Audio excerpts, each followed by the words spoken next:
A monk asked her master, "I would like to improve my knowledge.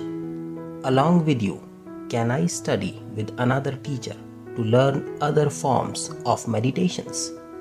The master responded, "The hunter who chases two rabbits catches none." Jack of all trades are often masters of none.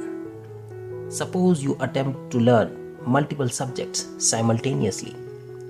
In that case, your efforts would be divided, and although you would become familiar, you are less likely to achieve great mastery in any of them. Therefore, if you want to excel at anything, focus your time and efforts in one direction.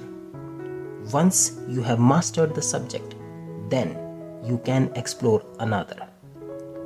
Note that in today's world and economy, expertise is rewarded significantly more than familiarity.